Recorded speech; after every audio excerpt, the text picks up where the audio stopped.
Mizukage Suite, 3 days. Mizukage Suite, 3 days after Gaara's rescue. Your squad has been assembled today for a new mission. It is a joint operation with Kumagakure's Special Forces, the Kinkaku Bounty Squad.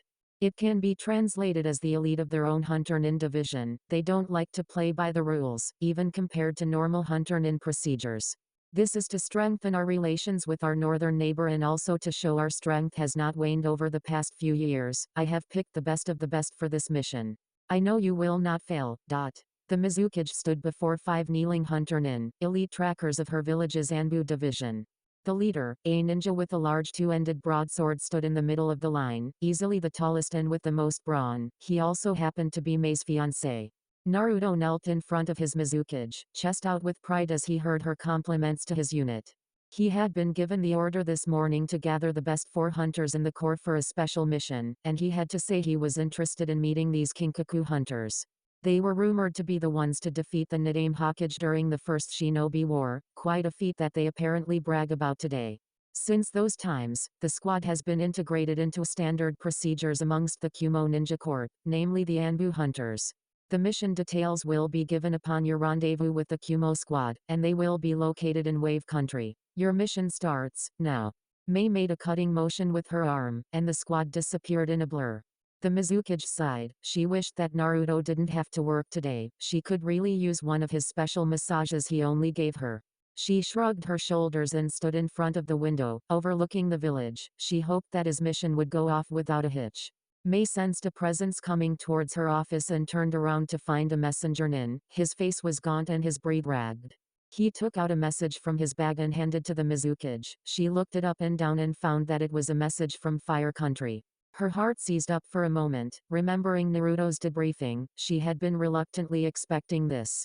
She opened the message and read the simple, short message that had an obviously sinister undertone to it. To the Mizukage of Kirigakure. Konoha has sent an envoy of shinobi to your country to discuss recent issues that have come up between our 2 shinobi villages. The group is led by the Hokage herself. This is a pure diplomatic meeting. No hostilities have arisen yet. We only wish to discuss our problems together. You can the Hokage within a few days. Please welcome her and show her hospitality. She is known for a quick temper, one that has become apparent as of recent events concerning her.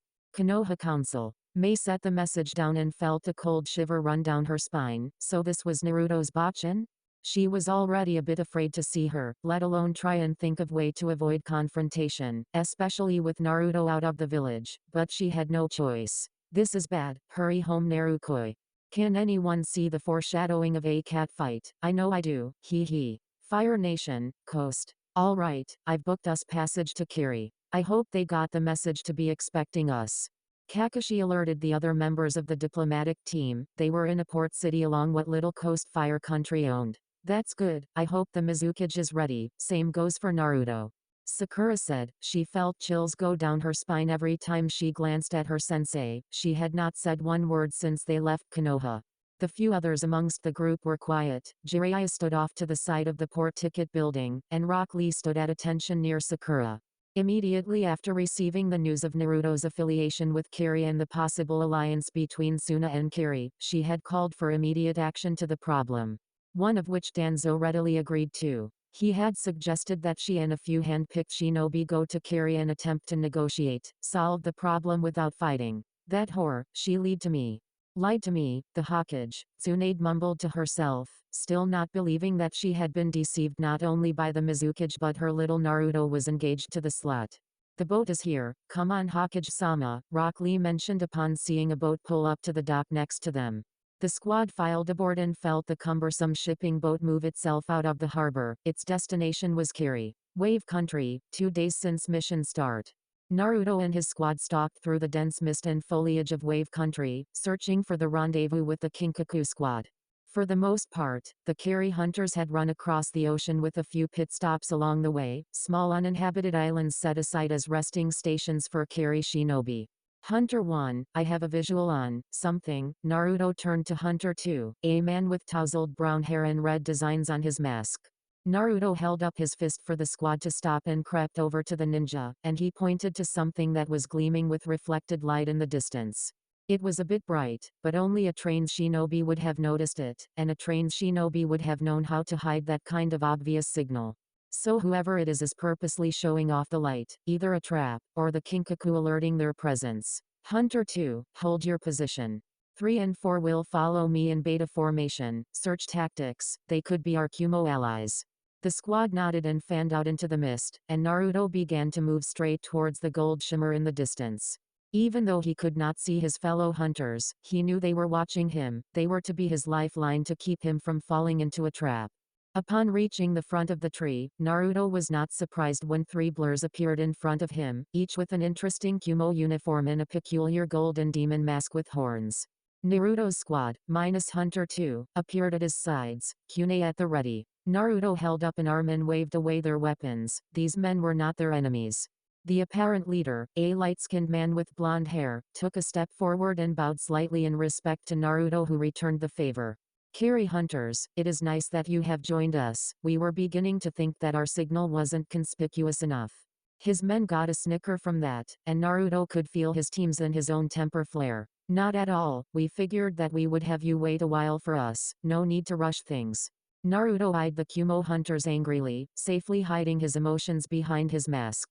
The leader pointed a finger over Naruto's shoulder and scoffed, eliciting his attention.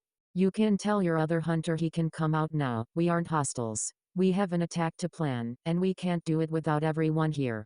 Naruto silently cursed, waving his arm in a come here fashion. His hunter appeared behind him with what was surely an annoyed expression. They detected our backup so easily. These men are not to be taken lightly. Their armor is also very interesting, especially for hunters.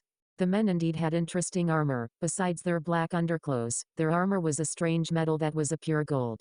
Shoulder guards, studded gloves, demon masks, and even their body plate armor was a golden color, something that could be seen as an obvious disadvantage to a shinobi. Especially assassins like they were. I see you're looking at our armor, pretty badass, right? We recently received a large import of steel and other strong armor materials from our friends overseas, and that has allowed Kumo to flesh out its defensive armor for its shinobi.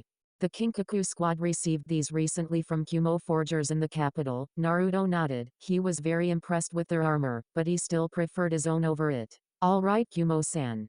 Naruto was cut off by the leader raising his hand for quiet and then moving it into a handshake position, surprising Naruto. The name is Tamura Yatsuki, and you are? Naruto gripped the man's hand with his own, feeling the other shinobi put a bit of pressure on his hand, so he returned it with vigor. My name is Naruto Uzumaki, swordsman of the mist. This guy. Either Kumo has some bad history with us, or this captain really doesn't like me. Well then Naruto, how about we get started? I presume your Mizukage told you that we have asked for your help? Naruto nodded and it made all 3 Kinkaku scoff, confusing the carry squad. Well, that's a load of shit, since our Raikage told us to cooperate with you or else. Apparently this is a pretty big relationship booster between our nations and it's very important to play nice blah blah blah. The captain openly mocked their orders, making Naruto question just how loose the Kinkaku squad's leash was in Kumo. Let me tell you something Naruto, he practically spat out his name. We do not need you, understand? This was my operation until that pro wrestler asshole thought it prudent to make me work with some pussies from Care. The man was unable to finish when he had Naruto's broadsword at his throat. And while his 2 friends would have reacted, they both had their sword wrists in a bind with Naruto's hunter's water release water whip technique. Naruto quickly took in the Kumo ninjas' abilities, starting with their swordsmanship. Katanas. I had heard rumors that many cloud shinobi train with long swords instead of kunai, but I never would have guessed that they took that much pride in the sword itself. Immaculate, not a scratch on it, and beautiful golden designs on their blades. These guys are professional. Finally took offense to something I said. The man chuckled, making Naruto growl. It's true, we don't need you or your fucking sword. Probably couldn't touch a fly with this piece of oversized plastic. Mock Naruto and he got pissed. Mock Kariorme and you were a dead man. Mock his broadsword, you'll wish you were dead. Oversized piece of plastic? I haven't heard that one before, Tamura.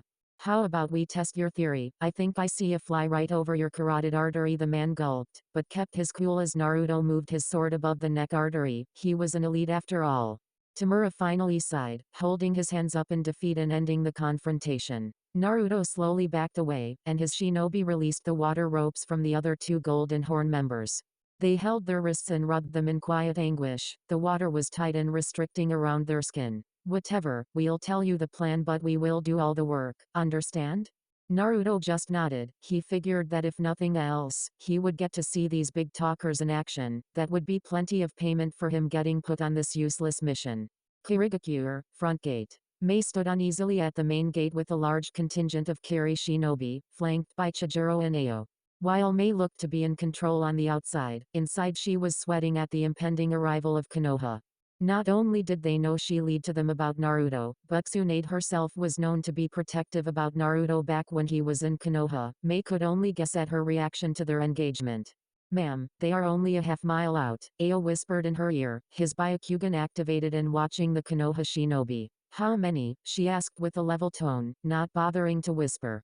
5. I recognize the Hokage and the Toad-san in Jiraiya. There is also the famous copy ninja of the leaf, Kakashi Hatake. The other two appear to be very young, probably apprentices to the older ninja. They don't look threatening. Mei scoffed at that. Looks were always deceiving. The mist dissipated in the road in front of them, revealing the small Konoha group. All looked happy to finally have arrived in Kiri. Mei locked eyes uncomfortably with Tsunade, but she practically slapped herself and took on a confident demeanor. This was it, probably the most important meeting with another nation, and she couldn't afford to mess up. Not with Naruto's life and Kiri's well-being on the table, she would stay strong for them. The two busty kage separated from their respected bodyguards and met each other in the middle of the road. Mei forced a welcoming smile on her face. Tsunade didn't even manage that. She kept her poker face on the entire time, not bothering with pleasantries. Welcome to Kirigakure, Hokage-sama. I hope your trip here was not too tiring or long. It is a bit of a long way from home for you. Tsunade waved her hand dismissively, not complaining about the trip. The trip was fine, and I am prepared to speak with you now. There is no need to gather your counsel either. I wish only to speak with you. Tsunade whispered the final part in a hiss, making Mei narrow her eyes ever so slightly. She turned and motioned for the gate, the Kiri ninja moving out of the way for the two. My office is this way. Your bodyguards can wait out in the lobby with my own while we discuss, Mei offered, putting a certain edge on her voice with the mention of their private talk. She had no doubt it would turn into a screaming match. She could only hope that Kiri did not become the battleground. Kirigakure, Mizukage Suite. Mei and Tsunade entered the Mizukage's office and the redhead closed the door herself, moving to sit in her chair and allowing Tsunade to begrudgingly sit on the couch. Mei sensed an observer's presence and quickly waved her hand, her voice growing stern. Leave us. Tsunade turned to see no less than 3 Anbu phase into view. They bowed their heads and disappeared, joining the bodyguards on the other side of the wall. Mei brought up her hands and laced the fingers together, staring at the barely hidden animosity inside the Hokage's hazel eyes. She spoke with an all-business tone, wanting to keep this as professional as possible, although she highly doubted Tsunade would honor that request for long. What would you like to talk about, Hokage-sama? Tsunade growled, a direct and rude insult to Mei's friendly introduction, but in the blonde's mind, she deserved it. I think you know damn well what I want to talk about. Where is Naruto? Mei sighed, already seeing where the discussion was going and not liking it at all. Naruto-koi is out on a mission. He will not be back for some time. If Mei was interrupted when a hand slammed down on her desk, leaving an imprint in the wood. I bet you did that on purpose. Sent him on a mission because you knew I would want to see him about this problem. Mei held up her hand in a dismissive gesture and held back a frustrated sigh. I had just sent Naruto's hunter squad when your council's message arrived. Had I known, I would have kept him here to help us sort this issue out. Tsunade didn't buy it, but she saw that the younger woman wouldn't back down, so she attacked from another angle. And what is this I hear, Naruto-koi? You probably seduced him into that. Engaged. Tsunade was stopped when the Mizukage stood straight up from her chair, an angered scowl on her face. Don't you dare insinuate that I seduced Naruto. I fell for his charms and his love like any real woman would. This doesn't even have any merit on the situation. Tsunade was in her face immediately. Pissed that she would brush off Tsunade's questioning of the engagement. It has everything to do with this engagement. If Naruto would never have come here, he wouldn't be engaged to you. He would still be in Konoha where he belongs. Mei processed the information and started to giggle. Her face cracked into a wide smile as she began to laugh hysterically, confusing and angering Tsunade further. Ha ha ha ha. You say that, Naruto, hehe, belongs in Konoha? That is the most absurd thing I have heard for a while now. How can you expect him to feel like he belongs when almost everyone cast him out in one way or another because of what he holds inside of him? Tsunade gasped. She knew about the nine tails.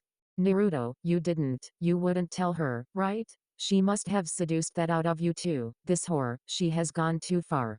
How dare you laugh at me? Naruto has no hate for the village, and when he was there, he loved it with all his heart.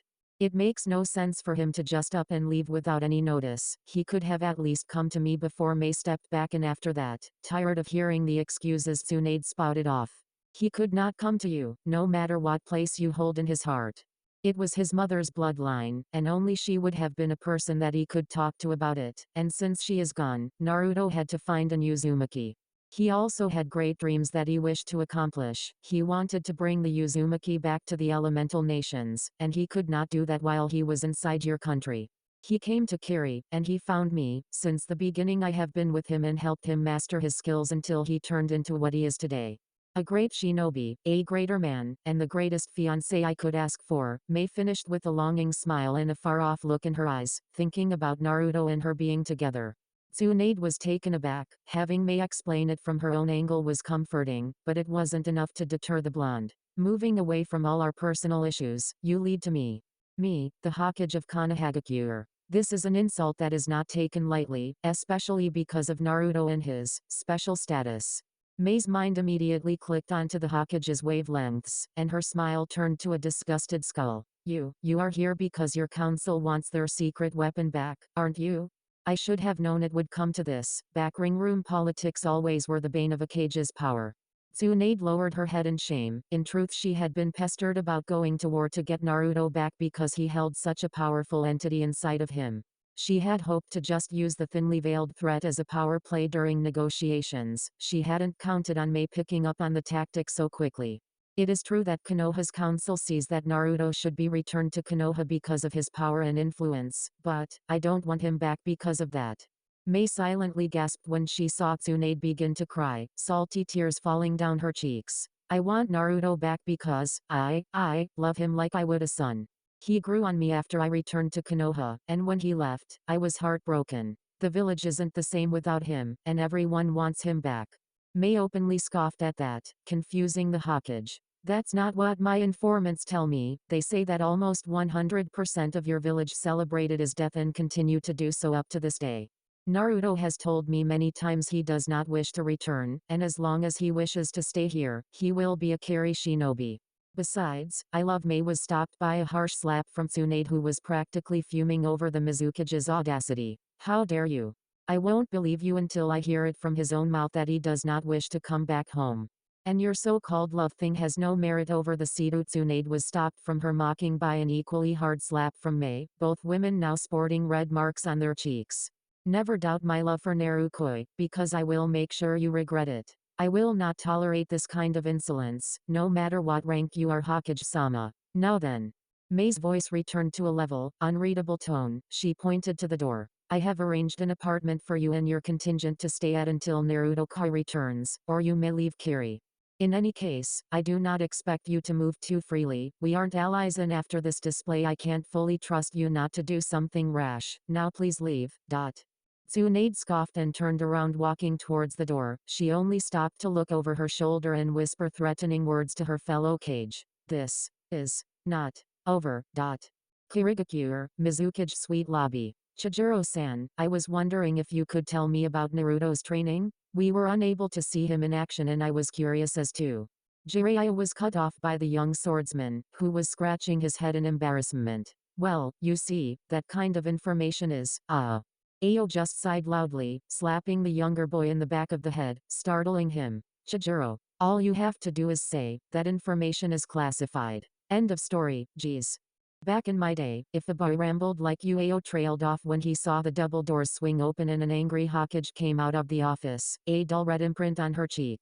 Jiraiya immediately knew something was up, as did the rest of Konoha, but wisely kept quiet and fell into step with Tsunade. Well? Are one of you Kiri shinobi going to lead us to our temporary dwelling or what? The Hokage demanded quite loudly, surprising all shinobi present at her disregard for respect.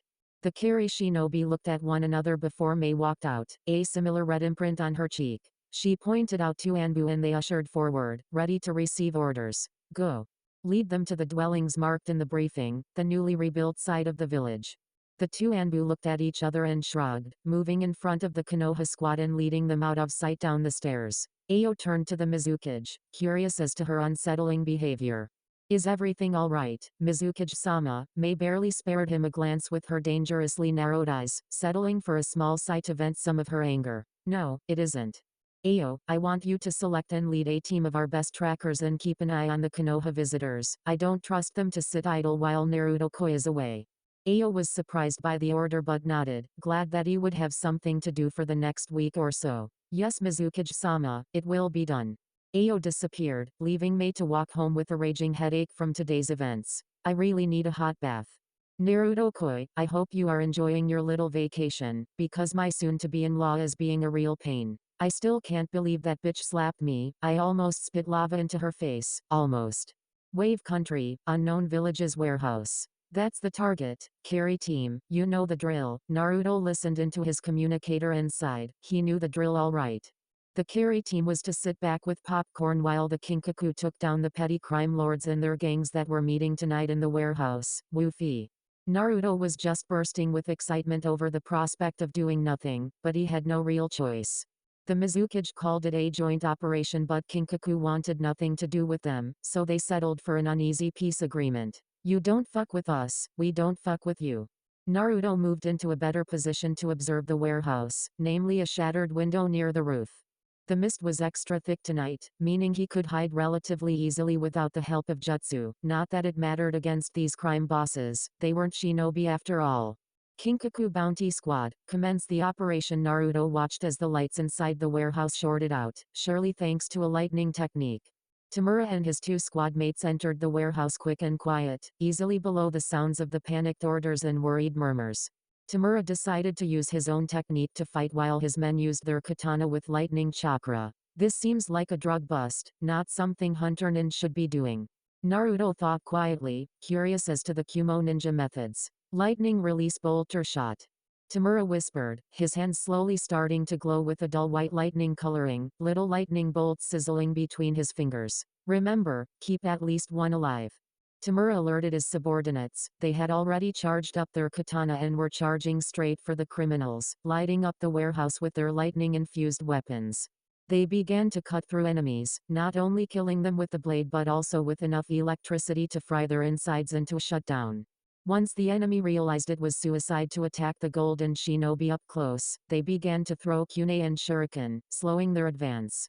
That was when their lightning-infused chakra blades truly shined, and they used the attack quickly to stop the enemy range fighters. Kinjutsu-style lightning crescent wave. The Kinkaku sword users swung their swords in a horizontal arc, the lightning leaping off in a crescent wave of energy straight for the enemy's position.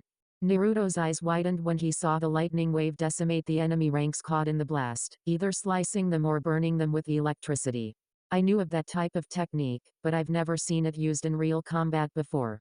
Naruto looked at Tamura, who he had not seen do much of anything, until he noticed Tamura had been fighting a large force on the other side of the warehouse, alone. Naruto's eyes widened again when he saw the interesting lightning technique used by the leader. He would point his fingers at the enemy target and a high-speed bolt of lightning would be shot off and impact the enemy. Apparently the lethality of the technique was determined by the amount of chakra put into each shot. As Naruto could see, the man had already incapacitated a few while the rest lie dead. Come on, you fucking pussies, is this all you got? I expected better from the little shits that tried to pick up all of Gato's little pieces of his empire, but you little bitches are horrible. Naruto cringed at the men's use of colorful vocabulary, and while he wasn't totally innocent either, Naruto didn't curse like a sailor that this man seemed to emulate perfectly. Naruto watched in amazement as the battle died down, Tamura's lackeys actually finishing off any of the survivors. Naruto and his squad shined to join them in the interrogation process. It caused Tamura to look at them with clear disdain and annoyance. Kiri-san. What did I tell you about this whole teamwork thing? Naruto was about at the end of his rope, his teammates barely holding back either. Listen. I was given this assignment by the Mizukage herself, and I'm not going to sit on the sidelines the entire time just so you can have your glory. The least you can allow us to do is to join in the non-fighting parts. We have a right to listen and to. Tamura growled but said no more, instead turning his veiled anger to the prisoners he had garnered. His hand glowed for a second, settling with the occasional spark or crack of lightning chakra emitting from his palm. Tamura smirked and said both to the prisoners and the carry team what was going on. Kumo Hunter Ninja Interrogation Technique, a perfect device to get what we want by stimulating the body with pain. Tamura walked up to the first samurai wannabe and placed his hand on the back of his neck, eliciting a loud, agonizing scream from the man. Naruto and his team were in shock over his methods. He hadn't even asked a question yet. I always like to give my prisoners a taste of what could happen to them first before we get started, usually makes them cave in quicker. The man it was used on was glaring murder at the Kinkaku leader, but he was completely ignored. Now then. Tamura used his other hand and gripped the man's scraggly black hair, lifting his head up painfully by the roots. Tell me where Yatsuki is. I know he has been used by your organization before because of his ninja services, so don't give me any bullshit. Yatsuki, wait. You must be the hunter ninja he is always droning about. He's been waiting for your asses to get here for quite some time now. He's probably going to fry you. The man was cut off by another shock. This one was directed to his arm, making it twitch uncontrollably while the man screamed in pain. That was some great information. Now tell me where he is, you little bastard. The interrogation continued for the next 10 minutes. Naruto had become bored with the whole thing and was leaning up against a crate when Tamura sighed in frustration. He walked away from the prisoners and consulted with the hunter ninja assembled. I can't seem to get the little pansy to give up his location. It's as if he's been through the interrogation tactic before and is hardened to it or something. Naruto tapped his fingers on the crate he was near, thinking about the problem. It's possible that this Yura of yours, since he knew you would come, did these same or similar techniques on some of the more well-informed gang members, keeping them from revealing his secrets. Naruto suggested, making Tamura turn to him with a befuddled but understanding gaze. Tamura seemed to think about the possibility more and more, slowly nodding to himself. Yes, that would make sense from the man's earlier statement. But this is our quickest way of getting info. How else are we going to get him to talk? Naruto decided to commune with his Biju while everyone else contemplated the question. Hey, Kyuubi. Do you think with a little of your chakra and a lot of killer intent, we could freak this guy out enough to get him to talk? Well, if you were able to make eye contact with my chakra coursing through you, I could plant a little genjutsu I know into the man's consciousness. It should freak him out enough to crack. Naruto nodded and spoke up, bringing the attention back to him. I think I have a way. Just give me a minute with him alone and I can get him talking. Naruto stood straight and began to walk towards the prisoner but was stopped by a rough hand on his shoulder from a glaring Tamura. This is my mission, Naruto. I can handle this. Now step down. Naruto gripped the man's arm and threatened to break it with the intense strength he was putting on it, making Tamura cringe under his mask. Listen Tamura, you need to wake up and realize that you can't do everything. Right now, no matter how much I wish I was not, I am your teammate and I'm trying to fucking help you. Now get off your damn cloud of greatness and back down to Earth's reality and piss off. Naruto finished his little speech with intensifying the strain on the man's arm to its zenith, making him howl with anger and pain. You son of a bitch. Naruto just kept walking, ignoring the temper tantrum the captain was probably throwing in his mind. He took the prisoner roughly by the arm and dragged him behind a crate, scaring the man into thinking they were going to kill him. All right now then, look into my eyes and see what will befall you mortal. Naruto's voice slowly changed as Kyuubi's chakra leaked into his system, flooding him with strength and bloodlust. No matter how much he trained and harnessed the red chakra, he could never defeat the nagging feeling for death and blood to reign when he used it. Naruto took off his mask and the man saw slitted, demon eyes that were blood red in color, scaring him to the point of almost fainting. His eyes soon dilated, having been caught in the genjutsu, and Naruto waited for a few moments before he started to scream bloody murder and attempt to break his bonds. Naruto held him steady, waiting for him to calm down somewhat before he could ask the question. After a few more tense moments, the man's voice had broken into quiet sobs and whimpers. Yatsuki, where is he? The man looked into Naruto's now masked eyes and opened his mouth, voice barely above a whisper. Old Mamachi contractor hideout, deep forest, 10 miles east of here. The man collapsed then, and Naruto was glad that the jutsu worked. He was also curious if this Mamachi was the same Zabuza Mamachi he had fought in Wave once before. Rejoining the team, he alerted the astounded ninja of both villages the information, skirting around the how he did it part. The teams were soon leaping through the trees, Tamura near Naruto in quiet deliberation over the younger blonde's earlier words and his actions so far. Naruto. Tamura started, eliciting a slight glance from the blonde. He grimaced under his mask. I guess I was a pretty big jackass. This mission is too personal for me. Naruto, I'm sorry. I shouldn't have been snapping at you like that, but this mission is personal as I'm sure you've guessed by now. I shouldn't have shut you out of the investigation like that. It was wrong of me. To say Naruto was surprised was an understatement, although he had predicted the personal part. Their last names are the same, they are related somehow. I can only guess you two are related. Tamura nodded slowly. Is he your brother? Tamura actually started laughing, having to stop jumping for a second to catch his breath. Ha. Nowhere close, but nice guess. That pussy could never be my brother, but the Yatsuki clan is large in Kumo, and he is my distant cousin, nothing more nothing less. It's one of those, guy betrays clan pursues him type deals, except they picked me for the job. I'm not nice on good days, and if you couldn't tell yet, this is a bad day for me. Naruto nodded. The Uzumaki clan may be no more at the moment, but Naruto would surely chase down any traitor with a zeal unheard of by most shinobi. Well, what are we waiting for? Let's go catch us a traitor. Naruto disappeared in a swirl of water, moving quicker than he had been before with the boost of chakra. Tamura smirked, disappearing in a silent bolt of lightning. I think I may like this guy, Naruto Uzumaki. Wave, Old Mamachi contractor base, deep forest. So, they have finally come to free this body from the wretched soul within? I have been getting awfully bored lately. Yuroi sat on a throne, added by himself to the hideout, waiting for the assassins to enter his unguarded keep. His skin was a dark brown but his hair was a bright blonde, almost white resembling the current rakage. He had twin katana on his back and he shifted uncomfortably in his Kumo vest and leggings, his black underclothes covering all but his arms. He smirked when three blurs appeared a few feet from his throne. The golden masks made his eyes widen a bit but he quickly calmed when he recognized the leader of the three. Tamura, it's been too long. The leader stiffened upon the warm welcome from the criminal and oddly kept silent, opting for a few hand motions to his subordinates who nodded and moved away. Tamura. It's impolite to not talk to your cousin. Tamura took his katana in one hand and flooded it with lightning chakra, illuminating the dark room. Yuroi also noticed that he was not using both hands like he used to and guessed his other hand had already been used for a technique. Yuroi Yatsuki. Tamura's voice cracked from the anger he was feeling from seeing this man again. He cleared his throat and tried again. You have been charged with the crime of leaving the village and revealing clan secrets to outsiders. It's your time to die. Tamura and Yuroi disappeared and reappeared in the air, Tamura's single sword shaking from his exertion to hold back the enemy's twin katana, also enhanced by nature chakra. Tamura, I was sure the clan got over that. It has been so long since that little incident.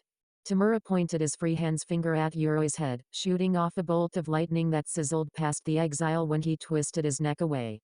Yuroi began to shake his head back and forth in a scolding manner, and in the blink of an eye, Tamura's free hand was being held at the wrist while Yuroi held both katana between his fingers in the other hand. That was a dangerous technique, Tamura. You could have hurt me.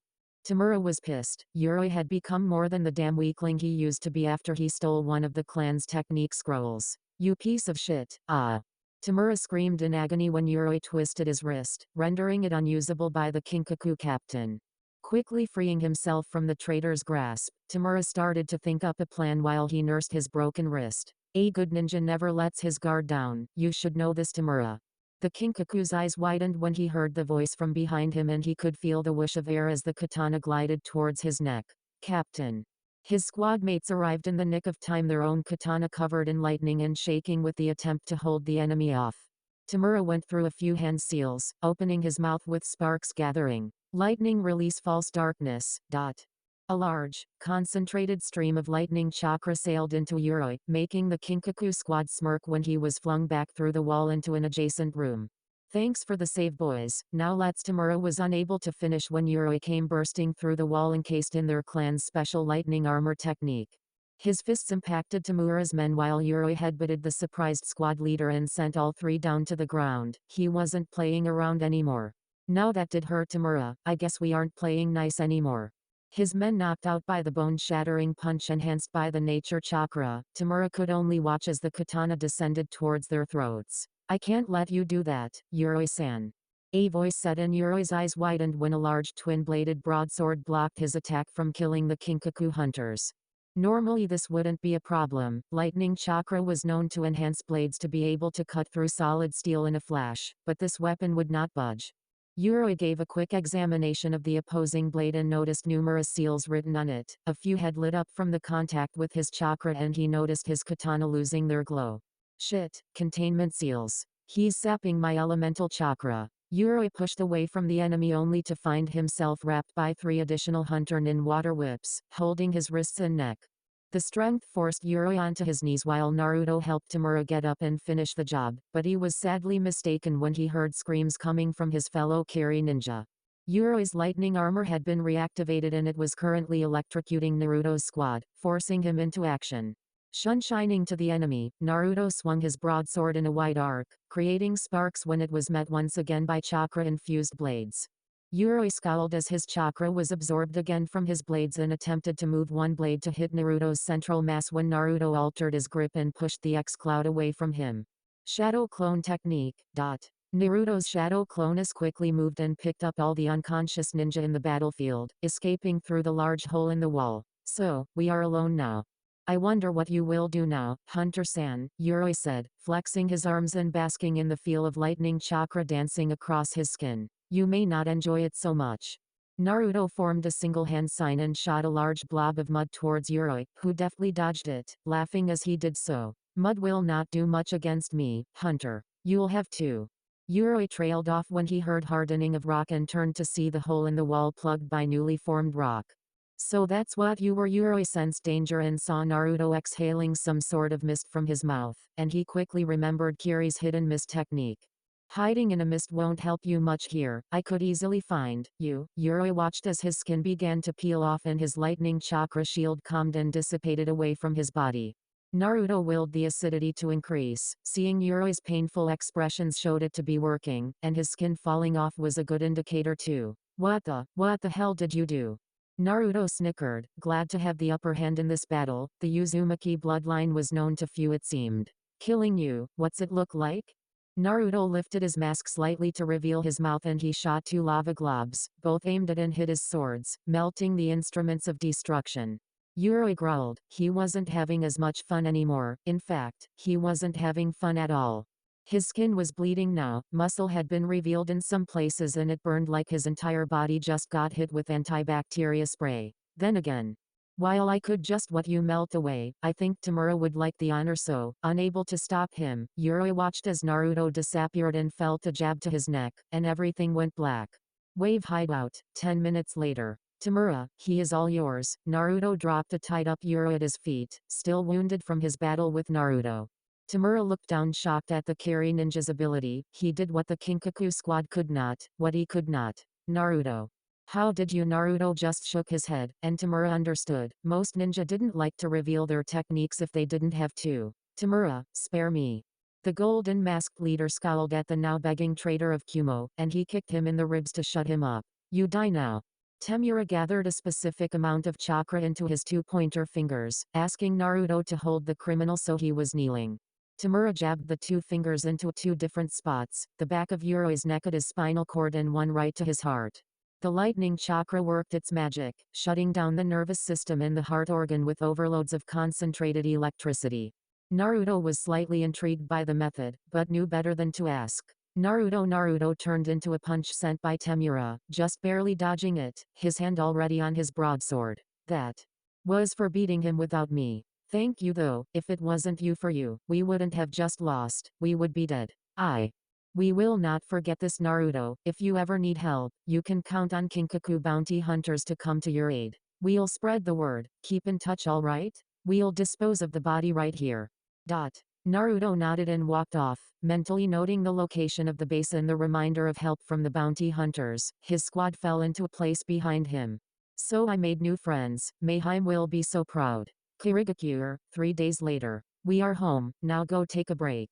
The other hunters nodded and disappeared, leaving Naruto to walk up to a strangely waiting Mei at the gate. I'm back, Mei. What's the matter? Mei looked quite depressed, only barely cheering up upon seeing Naruto here. Naruto, we have unwanted guests. Naruto's eyes widened and then narrowed, hand moving to his broadsword. Where?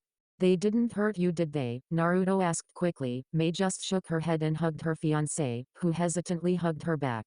No, Naruto, it's Konoha. Naruto's eyes widened. They had come for him. Kirigakure front gate. Naruto ripped off his mask and looked into Mei's worried eyes, making sure she wasn't lying to him. Konoha was here. Mei. Are you serious? Konoha is here. Mei just nodded and placed a hand on his cheek, trying to comfort both him and herself. Yes, even Tsunade has come. I'm sure they want to bring you back home. So far, all we have done is argue with each other, and I was at the end of my rope when you arrived. I'm glad you're home. I need your help to explain to Konoha that you do not wish to come back, otherwise. Naruto totally understood what could happen. If he didn't defuse this now, war could become inevitable. Alright, I will meet with them tomorrow if that is alright. Mei just nodded very slowly, and Naruto was confused at her sluggish behavior. Did something happen, Mayheim? Mei just looked at him and shook her head, but he knew better than that, so he gripped her shoulder in a comforting gesture. Don't lie to me, Mei, I can see right through you. These arguments, how bad have they gotten? Mei looked into his serious gaze and back down at the ground and sighed, turning away from him. When she first came, it was only verbal with a slight altercation. But now, it's gotten to the point where I can barely keep myself from wringing her and that pink-haired girl's necks. Naruto's eyes widened. Sakura was here. Wait, altercation? Sakura is here. Mei sighed again, and started walking towards the compound, Naruto quickly falling into step. Tsunade slapped me after I defended our relationship. Naruto stopped walking, his body seized at the thought of his BHN hurting Mei. What the fuck, Tsunade? Why would you do something like this? What?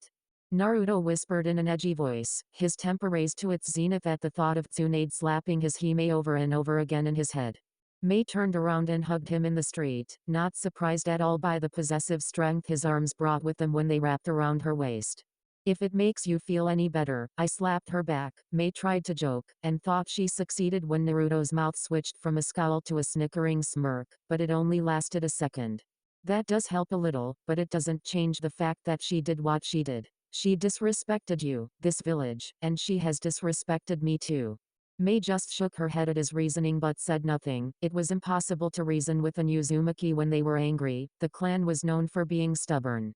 I know, Naruto, but that is why you need to speak with her. No matter how many times I tell her that you don't wish to come back, she won't believe me. You are the only one she will listen to now. Naruto nodded, knowing that it was his duty to clean up the mess he had brought to Kiri. He had to be the one to fix Konoha. Alright, Mayheim, but like I said, we'll do that tomorrow. Right now though, I need a bath and you look like you could use one of my special massages. Naruto playfully waggled his eyebrows at the young woman, who actually let out a giggle and started smiling. You read my mind. How about we knock both out at the same time? Mei suggested and felt herself being picked up like a bride. Naruto was a bit anxious to feel her again, and she couldn't agree more. Next day, Kirigakure, Konoha's arranged living quarters.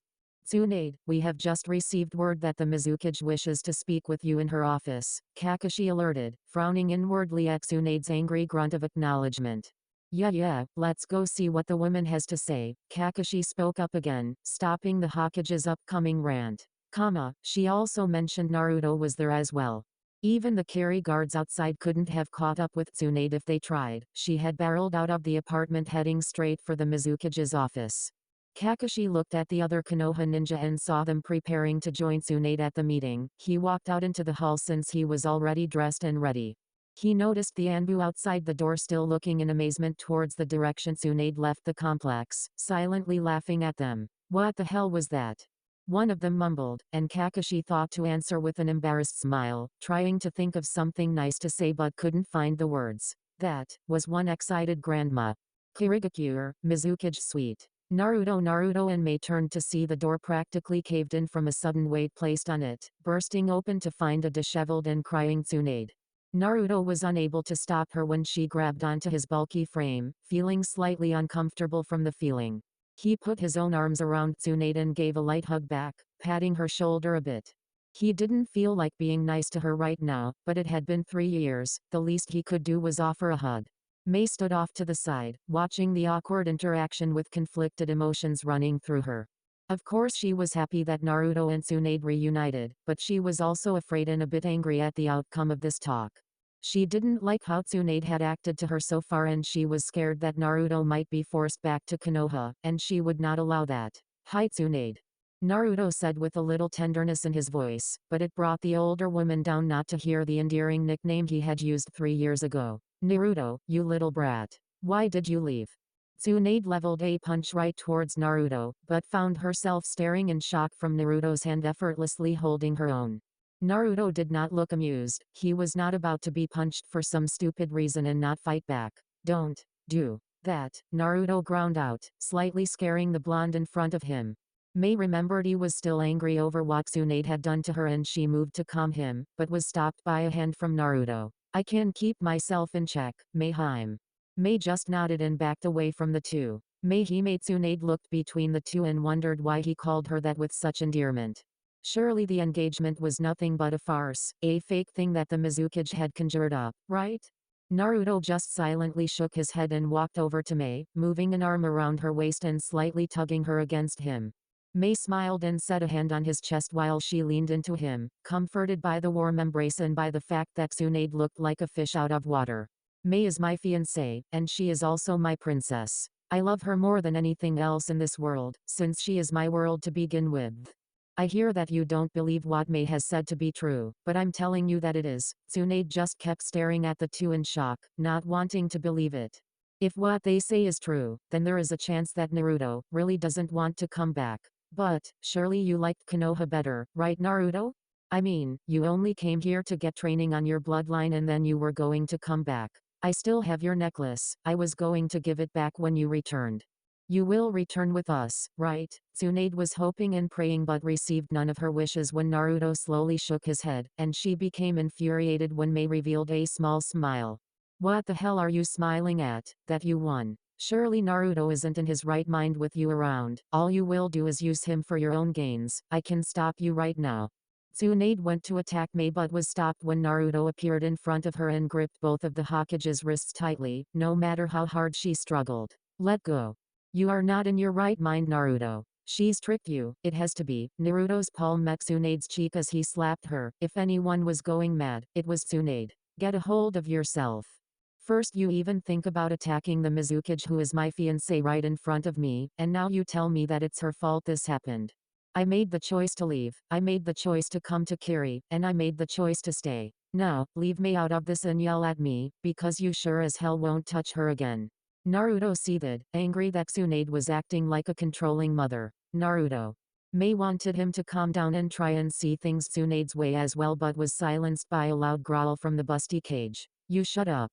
He may be defending you now, but once he sees the others, he will surely be convinced to come back with his real family."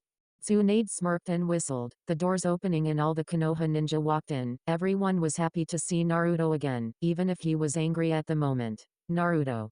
I see your flames of youth have not deteriorated by living in such a wet country as Kiri. It is good to see you my friend." Naruto was able to crack a smile and hug the overzealous Lee, who had practically charged over to him first. "Good to see you Lee, you're just like your sensei." Lee looked like he had just been told he was allowed to go on a date with Sakura. He was practically overflowing with happiness. "Yes. Thank you for the most youthful compliment, Naruto."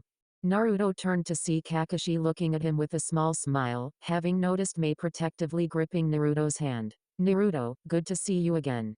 He motioned with his hand to Mei, who was looking at Kakashi with curiosity. "I take it this is the love of your life fiancé you told us about in Suna?" Naruto blushed and nodded, gripping Mei's hand and feeling her squeeze back. "Yes, my name is Mei Uzumaki, and I am engaged to the perfect man you see in front of you."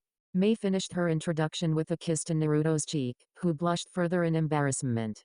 Jiraiya silently stood away from the group, leaned up against a wall, observing everyone's reactions to Naruto. Tsunade was smiling upon seeing Naruto so friendly with the other Konoha ninja. Sakura looked to be getting a bit jealous and moody at Mei and Naruto's clingy attitudes, and Kakashi was still as laid back as ever. "I suppose I was wrong on my first assumption of the Mizukage. She isn't an old hag. Naruto sure did bag a good one there. Wonder if she has any sisters. Mizukage-sama." Mei turned to look at Sakura, who she had barely spoken to over the past few days of her being there. All the times they conversed, Sakura would keep conversation to a minimum and sometimes glare at Mei for no reason, frustrating and confusing the redhead. Yes?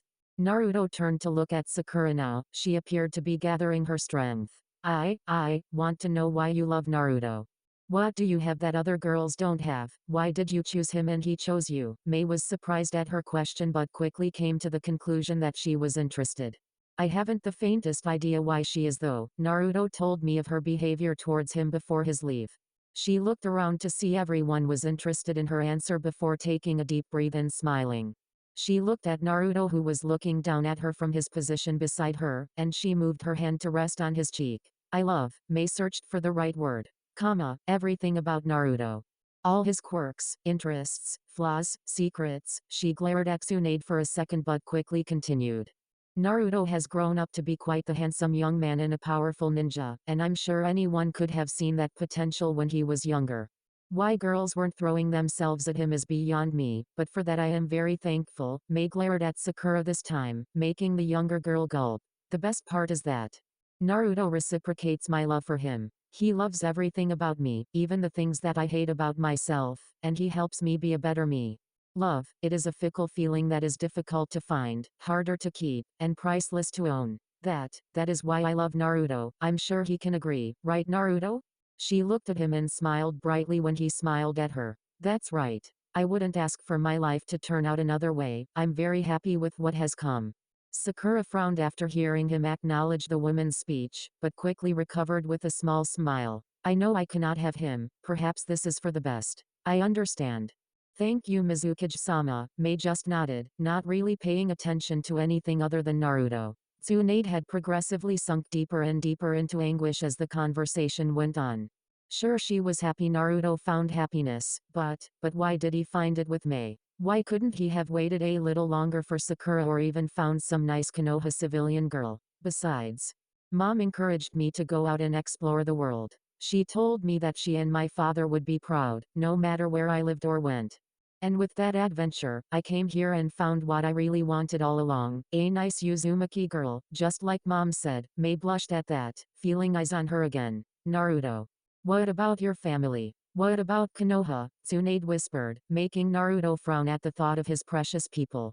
While Konoha will always have a place in my heart, I have another family now, one that is just as important that I will not let go of. At that, a large group of Kari shinobi filed inside, including Ao and Chijiro. They fell into standing behind the entangled Uzumaki couple. This is my family. Naruto motioned with his free arm. The Kari shinobi smiled and gathered around Naruto, clapping hands over his shoulders or Ao messing up his hair. Mei giggled and felt so happy inside to see Naruto finally having what he always wanted, a family and the support of a village. Kari truly loved Naruto. The Konoha ninja felt very melancholy after this display of affection from Kari. No longer could they fool themselves into thinking this a clever genjutsu. Naruto really did like it here and wanted to stay. That left their options close to none. But what about us? Tsunade asked meekly, wondering where Konoha now stood in Naruto's heart. Naruto stopped smiling and looked down at the ground, trying to figure out just that same question. Well, I'm technically a missing nin, so I can't just go back to Konoha. Tsunade's hope sprung back. Was that all? Naruto, I can easily pardon you of that status if you came back. It would be no problem. Naruto just sadly shook his head. I made no mention of coming back with you Tsunade. I was merely stating why it would be dangerous for me to even touch soil from your country. Our country. Jiraiya seethed, and Naruto cast a glare at him. Your country. I no longer align myself with Konoha. I am a Kari shinobi. I will not stand for this nonsense. You will be coming home now. Tsunade yelled out, her anger once again rising to the surface. Don't tell me what to do, Hokage. I'm not one of your ninja and I sure as hell am not your child to be ordered around. Tsunade gasped at his outburst, causing all the Konoha ninja to flinch, other than Jiraiya. Tired of staying silent and seeing Tsunade take a beating, he came forward with the ultimatum. You know, if Tsunade comes home empty-handed, Konoha will be calling for blood. There will be a war if you continue this little vacation Naruto. Naruto was seething. How dare he play off something like this as a vacation? First of all, you have no place in this discussion Jiraiya. Second of all, would you really risk a war against Kiri, against me? Naruto quietly hissed the last part, shocking the Konoha ninja. Naruto would be willing to fight them. Would you be ready to kill Konoha ninja? Would you be able to do it after personally knowing each and every one of their faces? Jiraiya asked, thinking Naruto could only bluff. Naruto smirked, what a fool he was. You threaten my village, my friends, my Mizukage? Kirigakure will have my support in any war, especially if it is against Konoha. Besides, Naruto shrugged his shoulders and let loose a maniacal smirk. I could always just accidentally let Kyuubi take over my body inside Konoha. Would you like that idea better? Jiraiya gasped, as did Tsunade. He could talk with that beast. I think I have a better idea. Everyone's eyes moved to Kakashi, who had spoken up after the heated argument started to get bad. Kakashi had observed the tense feelings between Naruto and the other Konoha ninja for long enough. It was obvious he was not coming back. Even so, Jiraiya and Tsunade had to have something to satisfy them. So, Kakashi thought up something that would appease everyone, and it was something that Naruto could easily do anyways. How about instead of a war, our two nations settle the problem with an official or unofficial duel between shinobi? Naruto could fight Jiraiya, and that could settle things. If Naruto wins, he stays in Kiri and is allowed to visit Konoha whenever he wishes without any danger to him. Naruto liked the idea, already glaring at Jiraiya in a competitive manner. And if I fail? Naruto asked, but he already knew the answer. You must return with us to Konoha. Kakashi announced with a smile, while in reality he was sweating from the glares received from the Mizukage and the Kiri ninja. Don't accept Naruto, I'm sure that we could kick this poor country's ass in a war, no point in bothering with such a silly idea, Ao announced, silently worried that Naruto could lose his battle. Yeah, Naruto, the 7 swordsmen are behind you in a war, you know that, Miro Ratoda, fellow swordsman of the mist, yelled out. He would gladly march to war with the young blonde, having garnered respect for the Jinchuriki when he was in training to become a swordsman. Narukoi, it's your decision. Naruto was still smirking, as was Jiraiya. Both were confident in their abilities to beat the other. I'll do it. Everyone settled down a bit after that, although Kiri was a lot more tense after Naruto's agreement. Tsunade spoke up, angry over the deal. That is great and all, but I'm not satisfied. I want to fight Mei in a match as well, see if she is really worthy to call Naruto her future husband. Mei looked at Tsunade with a surprised face. Kiri and Konoha were also taken aback by the request. This bitch wants to see if I'm worthy, huh? Well then, I'll just have to give her a show. Alright, but it will be only taijutsu, and none of your super strength. Tsunade smirked at that. She already fought like a brawler without her strength. This would be easy. Tomorrow it is then. I think everyone should get some rest for it. Let's go home, Kakashi announced, but stayed behind to talk to Naruto. Naruto saw this and moved to Kakashi as everyone but Mei headed out too. Naruto. I'm confident in your abilities. Jiraiya may have confidence too, but I don't believe he can win this match against you. Naruto was surprised. Kakashi set the match up on purpose. Wait, you mean you think I'll win anyway? Kakashi just nodded. I told you in Suna, I support you in your choice, as Gaara did. Tsunade may not be in the right state of mind to hear it, but it's past time that you chose your destiny, and you have chosen. If this is your place that you wish to be, then I will happily agree. Besides, I failed you as a sensei, and to help you with this, is the least I can do. Kakashi looked down in shame, and Naruto frowned. Kakashi. Is it true that Jiraiya no longer writes Icha novels since I left? Kakashi looked up confused, as was Mei, but he nodded anyway. Yeah, he said that he could no longer sit around researching while you were off missing or something like that. Why? Naruto smirked deviously, scaring his old teacher. In the match tomorrow, I think I can make him see the error of his ways. Hopefully you will be enjoying a new novel soon, Kakashi. Naruto mentioned before taking Mei's hand and walking out of the office, leaving a confused but somewhat hopeful copy ninja behind. I wonder what he meant by that. Kirigakure, General Training Grounds. Are you ready for this? Naruto. Jiraiya had stepped into the aforementioned ring and taunted the blonde. Naruto just nodded his head and looked at Ao, the self-designated referee. Alright. The rules for this fight, keep it in the ring, everything else is allowed. Naruto and Jiraiya nodded and Ao stepped back with his arm raised high before lowering it. Jiraiya roared and charged Naruto, who stood with his hands in his trademark technique's hand sign. Shadow clone technique. At least 24 Naruto clones appeared, leaving Jiraiya standing in the middle of the ring wary of his next move. All the clone is set up for another jutsu and Jiraiya was prepared for anything, but the jutsu they called out next. Tsunade harem technique. Everyone's eyes widened when out of the large batch of smoke came 25 Tsunades in very skimpy or no clothing at all, leaving Jiraiya foaming at the mouth with blood gushing from his nose. Jiraiya-kun, the girls cooed, wagging fingers for him to come closer, to which he did with a speed thought impossible. Oh Tsunade Himes, you have finally seen the error of your ways. I always knew you would call for me eventually, I'll have to thank the Gaki later. Jiraiya felt himself being pulled closer and closer until his face was buried under the clone's excessive cleavage, smothering him into a blissful unconsciousness. Ayo watched on with wide eyes and a small blush before entering the ring and observing Jiraiya. Naruto's clones were long gone from the pervert. Naruto has knocked Jiraiya unconscious. Naruto is the winner. The large carry group erupted into cheers, Mei running across the field and kissing him for all she was worth. Oh Naruto-koi. That was wonderful. But Mei released a killer intent directed at Naruto, her eyes taking a hooded glare. Ayo recognized that look, she had given it to him many times. But, you will no longer use that technique, ever. Got it, Naruto just gulped and nodded, frightened at her reaction to his winning jutsu. Mei immediately brightened upon his nod and kissed his lips again before walking off to Naruto's side of the ring. Her match was next. Tsunade meanwhile, too angry at Jiraiya and Naruto to remember the match, was slapping Jiraiya's unconscious face silly. Damn it Jiraiya. You wake up right now so I don't feel as bad when I beat your ass, Mei sighed, already impatient over the blonde. Are you ready, Hokage-sama? Tsunade looked up and saw Mei waiting for her in the ring, which she smiled to and entered it herself. Ayo nervously walked up, fearful of either lady's strength. Okay, this match will consist of only taijutsu. Keep it clean, like back in my day when Kunoichi was interrupted from his rant by an irate Mei. Ayo. Shut up and start the match before I kill you. Ayo just backed away and made a cutting motion with his arm, signaling the start of the match. Alright bitch, let's go. Tsunade announced, feeling very free now that she was in a ring with the Mizukage.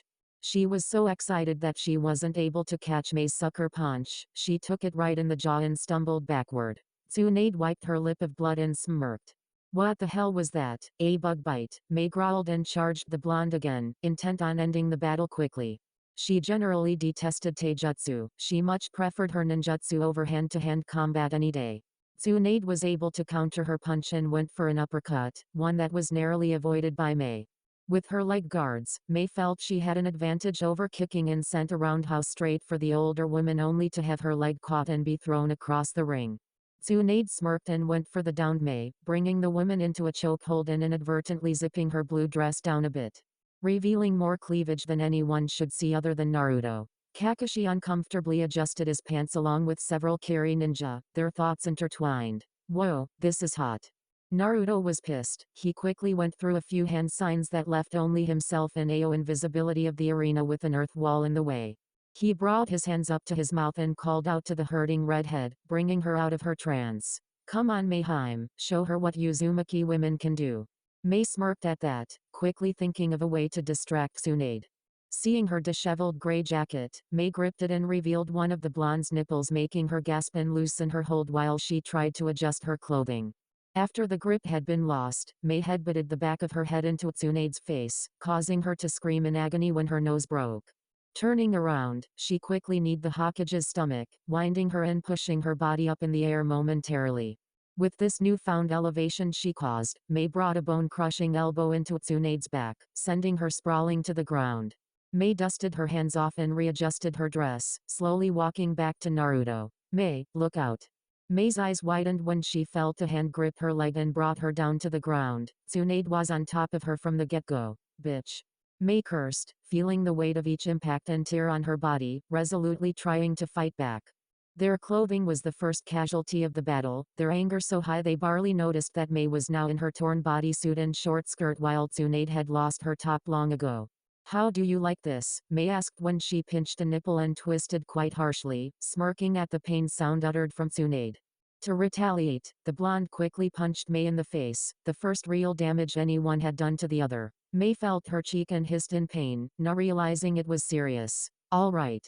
Two can play at this game. For the next few minutes, all that could be heard were smacks of knuckles and knees against vulnerable flesh as the two released their emotions in the ring of pain. The two finally settled the battle with a final blow that had both knocked the other out, allowing Naruto to come to the field only after Ao announced a draw. Mayhem. Naruto whispered as he cradled a hurt Mei, his carry-jounin vest already covering her revealed body. Her eyelids fluttered open for a moment, a small smile gracing her chapped lips. Did I kick her ass, Narukoi? Naruto smiled a little, gripping her bloodied hand. As far as I'm concerned, you showed her just what an Uzumaki woman can really do. Just try not to do any of that to me, alright? Mei giggled a bit but hissed in pain, her ribs cracked from Tsunade's onslaught. Naruto cringed and yelled at Ao, who was watching the two camps attend to their cage. Ao, get us a damn medic, the Mizukage is hurt, you idiot. Ao was startled but nodded and began to walk off to get a medical ninja when Sakura called out. Wait, I can heal her. Naruto watched in amazement as Sakura walked up and began to heal the Mizukage's wounds, her bruises and scars disappearing. Sakura, why are you doing this? Sakura looked up at Naruto with a sad smile. It is the least I can do, Naruto. I want to show support for your relationship even though I wish to be with you. I can see you happy with her. I want to help you, Naruto, and if this is the only way I can do it, by healing wounds, then I'll do that. Naruto was shocked at her proclamation but only smiled and nodded, allowing Sakura to smile too. Thank you, Sakura. Kirigakure Gates, next day. Are you sure you won't come with us, Naruto? Rock Lee asked, and smiled sadly when Naruto just shook his head. Konoha was prepared to leave, indeed empty-handed as the carry group saw them off. Don't worry, I'll make sure to come and visit sometime. But like I said before, my place is here, Naruto said with a glance to Mei, who smiled brightly. Good luck on your travels, Naruto. I hope to see you soon. Kakashi shook his old student's hand, a simple goodbye from a simple, laid-back man. Yeah, I'll probably need it. Next up was Jiraiya, who was still blushing from his memories of yesterday. Naruto Jiraiya was no good at saying goodbyes, he had planned victory speeches instead. I'll be sure to send you the next issue of Icha Icha Paradise. Mei smiled threateningly, making Naruto and Jiraiya flinch in fear. And I'll be sure to burn it when it arrives. Thank you, Toad Sage. Jiraiya just scratched the back of his head and walked away frowning at the thought of someone destroying his works of art like that. Sakura walked up to Naruto with a melancholy smile. I'll see you later, Sakura. Thank you again for what you did for Mei and me. Sakura just nodded and got one more hug from Naruto, one she enjoyed very much. I hope to see you soon, Naruto-kun. Naruto inwardly cringed as Tsunade walked up, afraid of what she might say. Naruto. Here it comes. I want 3 things promised to me before I go. She held up 3 fingers with a stern look set on her face. Naruto and Mei gulped. 3, Tsunade nodded. 1, I want you to visit monthly. 2, I want an invitation to the wedding. Naruto had nodded to the first and blushed at the second but nodded anyway, Mei not much better off. And 3, I want to see grandchildren before I die, got it? She directed the last wish to Mei, thinking she was probably the prude and reserved one in the relationship. Mei gulped. If only you knew, I actually was the one that attacked Naruto first. Deal, Naruto said, not seeing any real difficulty in meeting the demands, no matter how private they may be. Alright, goodbye, Naruto. Tsunade said solemnly, wishing he was coming back instead of staying. She was shocked when Naruto wrapped his arms around her in a tight hug, too shocked to hug him back. Goodbye, Bachan. And with that, he kissed her cheek, leading her to cry from happiness. She had her little Naruto back, the hero had forgiven her after all. Kirigakure, Mizukage Suite, 1 week later. Are you ready for your next mission? Naruto Mei asked rhetorically. Naruto had been quite bored around Kari lately and she wanted to reward him with some excitement. Yes, Mizukage-sama. Mei was about to tell him his next mission when a knock came to her door, making her sigh in frustration. I'm always interrupted, this better be important. Come in. Naruto turned around to see a haggard messenger with a piece of parchment, and was shocked when it was handed to him and not Mei. What does it say, Naruto-koi? Naruto looked down at the message, his mouth slowly opening in shock from its contents. Deliver only to the blonde swordsman of the mist.